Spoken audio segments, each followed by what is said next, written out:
말씀을 우리 마가복음 9장에 빗대어 1장 1절부터 27절까지의 말씀을 배경으로 말씀을 좀 전하고자 합니다. 이 마가복음 9장 시작할 때에 우리가 너무나 잘 아는 이 변화산 사건의 일이 일어납니다. 예수님께서 베드로, 야고보, 요한을 데리시고 높은 산에 올라가셨습니다. 거기서 변화하셨습니다. 오른쪽 왼쪽에 엘리야와 모세가 함께 보여졌습니다. 이 엘리야와 모세는 율법과 선지자를 대표하는 인물들로 생각되어집니다. 말라기 4장 4절에서 6절, 구약 성경의 마지막입니다. 그때 이렇게 기록되어 있습니다. 말라기 4장 4절에서 6절은 너희는 내가 호렙에서 온 이스라엘을 위하여 내 종 모세에게 명한 법 곧 율례와 법도를 기억하라.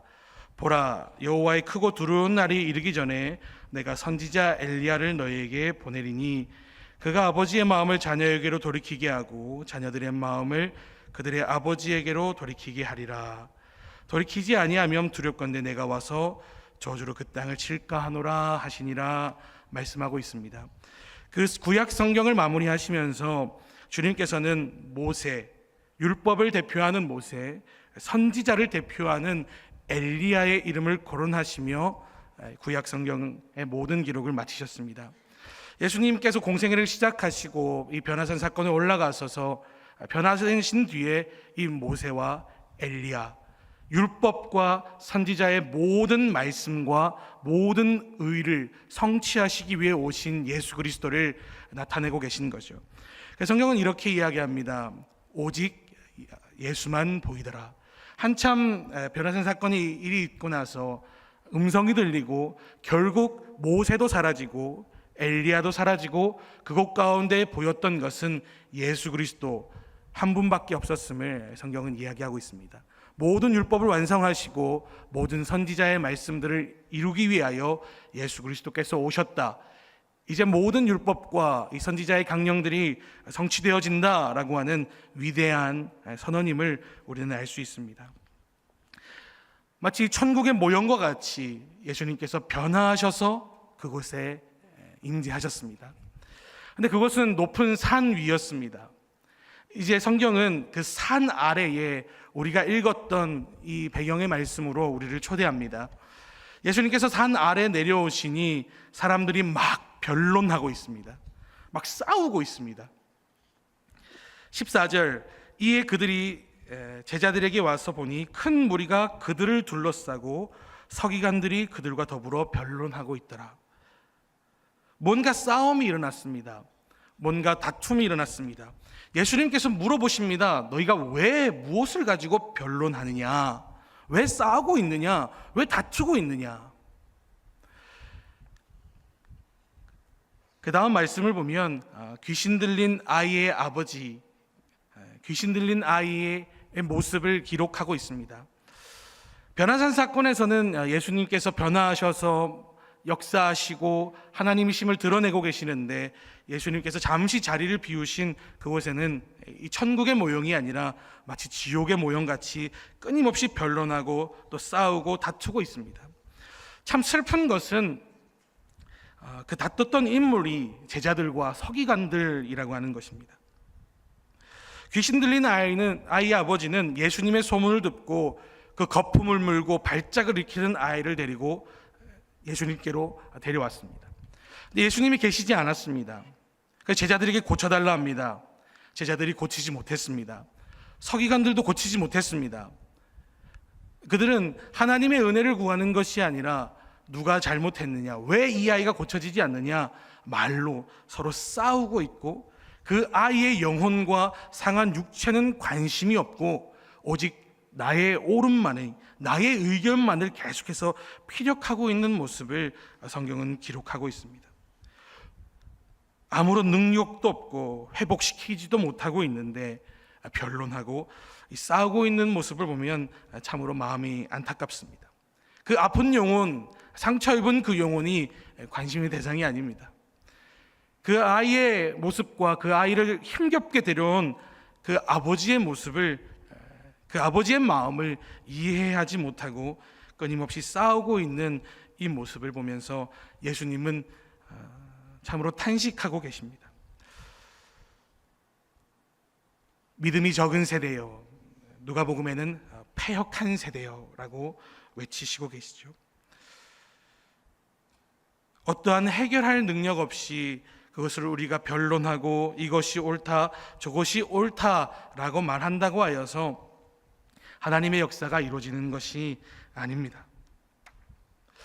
이 귀신 들린 아이를 앞에 두고 이 서기관들과 제자들이 변론하고 있는 모습, 내 아이가 지금 이 앞에 쓰러져 있는데 누구도 보듬어주지 않고 다투고 있는 모습을 보면서 그 아이의 아버지가 얼마나 절망했겠습니까?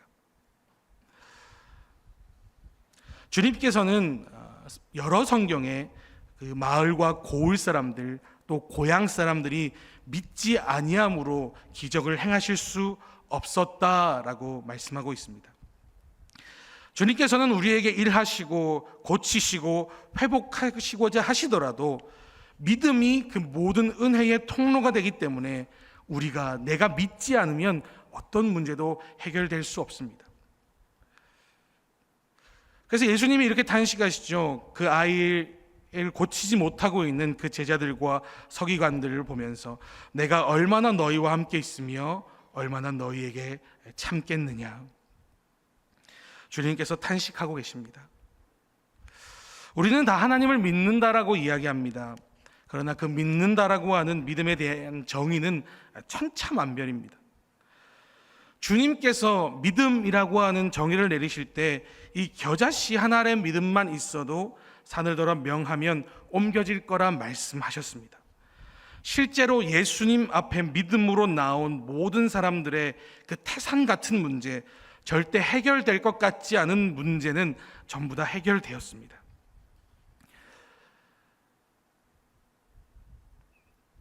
그런데 나는 믿음으로 산다고 하고 예수님을 믿는다고 하는데 왜 예수님의 이런 기적이 일어나지 않을까? 왜 우리 눈에는 보이지 않을까? 왜 하나님의 역사하심과 일하심이 내 삶에는 일어나지 않고 있는가? 우리는 심각하게 생각해 봐야 됩니다. 혹 우리가 서기관과 제자들의 모습과 같이 끊임없이 말은 많이 하는데 무엇인가 아는데 정답을 아는 것 같은데 정작 하나님의 응답은 없고 하나님의 역사하심은 내 삶에 이루어지지 않는가? 우리는 오늘 본문 말씀을 통해서 심각하게 돌아봐야 됩니다. 주님께서는 이리 말씀하셨습니다. 내 말이 내 귀에 들린 대로 행하겠다. 또 주님께서는 이렇게 성경에 끊임없이 말씀하십니다. 네 믿음대로 될지어다. 네 믿음이 너를 구원하였다. 믿음으로 구한 것 내가 응답하겠다. 사랑하는 성도 여러분, 우리의 모습이 혹 이 서기관들과 제자들의 모습은 아닌가 돌아봐야 됩니다. 어느샌가 하나님에 대한 기대와 믿음은 사라지고 끊임없이 이것이 옳다 저것이 옳다 아무것도 바뀌지 않는 상황 속에서 변론만 하고 다툼만 하고 있지는 않는가? 예수님께서는 지금도 변화사 사건의 역사와 같이 부활하셔서 우리 가운데 함께 하시고 역사하셨는데 예수님이 지금 그 문제 앞에 오셨는데도 우리가 끊임없이 변론하고 싸우고 있는 모습은 우리에게 없는가? 우리가 돌아봐야 합니다. 예수님께서 그 아이를 데려오라 하십니다. 그 아이가 데려왔습니다. 참 단번에 고침받으면 좋을 것 같은데 예수님을 보자 그 아이가 더 심히 경련을 일으킵니다. 땅을 구릅니다. 거품을 뭅니다. 그래서 그 아이의 아버지가 신랄 같은 희망을 가지고 우리가 너무 잘 아는 오늘 본문 말씀 이렇게 기도하죠. 할 수 있거든 무엇이든 좀 도와주십시오. 주님, 제가 여기까지 했지 않습니까? 주님 오실 때까지 기다렸지 않습니까? 주님 이거 보고 계시지 않습니까? 주님 왜 말씀하시지 않고 고쳐주시지 않습니까? 좀 무언가 하실 수 있거든 좀 고쳐주십시오. 저는 그 상황에서 인간이 할 수 있는 최고의 고백이 이 고백이 아닌가 감히 생각해 봅니다. 바뀌지 않았습니다. 예수님이 오셨는데 더 심히 거품을 뭅니다. 그건 그런 상황 속에서 여기에는 제가 주님 믿습니다. 고쳐주실 줄 믿습니다라고 얼마나 많은 이 그리스도인들이 고백할 수 있을까, 제가 고백할 수 있을까 생각이 듭니다. 예수님께서는 이렇게 말씀하시죠. 할 수 있거든이 무슨 말이냐? 믿는 자에게는 능히 하지 못할 일이 없느니라. 이 아이의 아버지가 이 다음에 소리를 지릅니다. 내가 믿나이다. 이 고백으로 끝났으면 참 좋을 텐데, 아이의 아버지가 하나님 앞에서, 예수 그리스도 앞에서 자기의 이 마음을 드러냅니다. 소리 지르며 내가 믿나이다 외쳤는데, 아이의 아버지가 자기 마음을 좀 돌아본 것 같습니다. 근데 믿음이 없습니다. 믿음이 생기지 않습니다. 소리는 지르고 믿음은 고백하는데 내 마음을 돌아보니 정말 믿음이 생기지 않아서 예수님께 이렇게 간구하고 구하고 있습니다.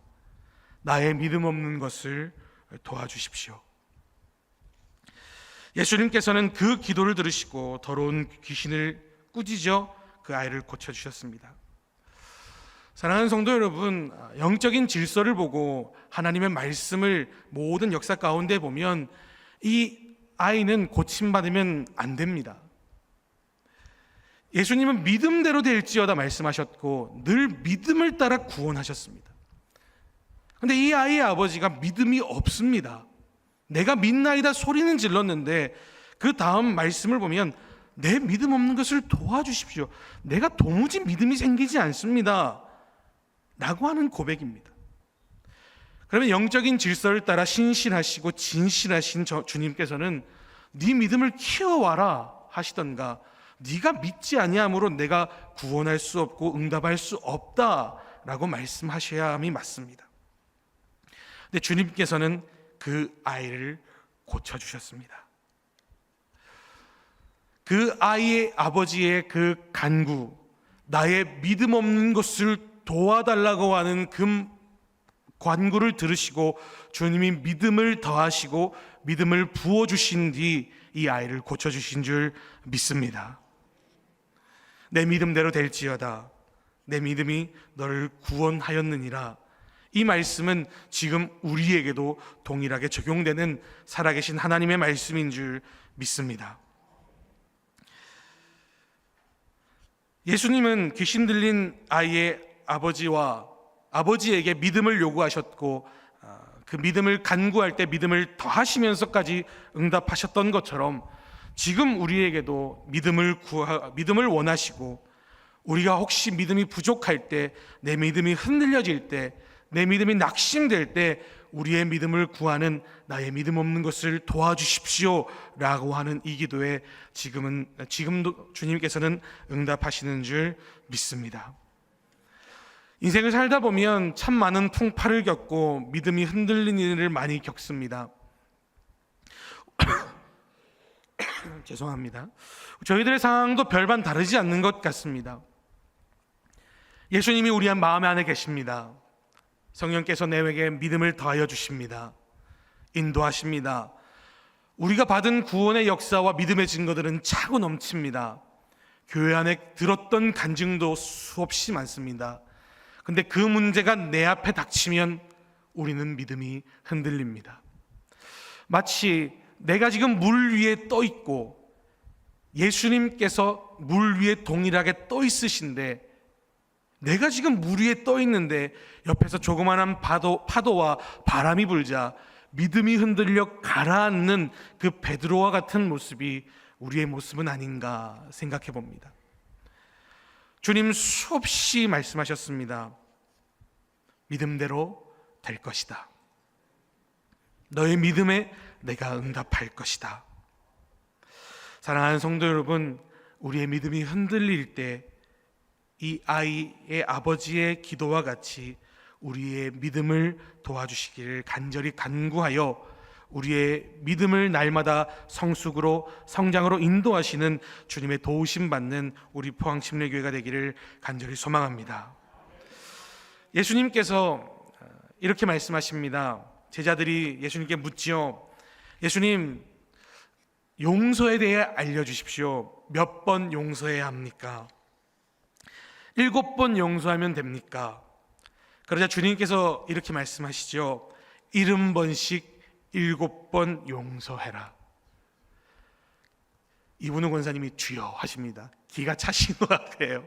제자들도 기가 찼지 않겠습니까? 여러분, 70번에 곱하기 7, 누군가가 제 돈을 490번 떼먹었다 생각해 보십시오. 용서할 수 있겠습니까? 누군가가 내 뒷담화를 490번 했다 교회 안에서 들어보십시오. 용서할 수 있겠습니까? 그런데 주님은 용서하라 말씀하십니다. 그때 제자들이 참 지혜로운 믿음의 고백을 합니다. 주여, 믿음을 더해 주십시오. 기가 찼던 것 같아요. 조금만 생각해 보니까 안 될 것 같아요. 그래서 주님, 그거 못하겠는데요? 그건 아닌 것 같은데요?가 아니라 주님, 믿음을 더해 주십시오. 사랑하는 성도 여러분, 이 모든 기도가 응답된 것은 이 제자들의 모습을 보면, 그 인생의 끝을 보면 알 수 있습니다. 70번씩 7번 나를 때리거나 사기치거나 나의 것을 훔친 정도가 아니라 내 목숨을 빼앗고 나를 십자가에 못 박게 하고 내 목을 자르고 활과 창으로 찔러 죽이는 그들을 향하여 주님, 저들의 죄를 용서하여 주십시오. 스데반과 같이, 혹 예수님과 같이 그 끊임없이 순교의 자리에서 나의 목숨을 빼앗는 그 자리에서도 이 제자들의 기도가 응답되어 그들을 용서할 마음이 생겼음을 우리는 제자들의 삶의 끝을 통하여 깨달을 수 있습니다. 혹 누군가가 용서가 되지 않으십니까? 지금 믿음이 흔들리는 여러 상황 가운데 있으십니까? 믿음을 더하여 주십시오. 내가 그 사명을 감당할 수 있는 믿음, 내가 믿음이 흔들리지 않게 도와주십시오. 믿음이 쓰러지지 않게 도와주십시오 하는 그 기도에 주님은 모든 성경 가운데 역사하셨음을 우리는 알 수 있습니다.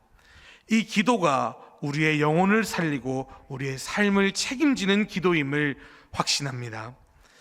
예수님께서도 이 제자들의 믿음을 위하여 기도하셨습니다.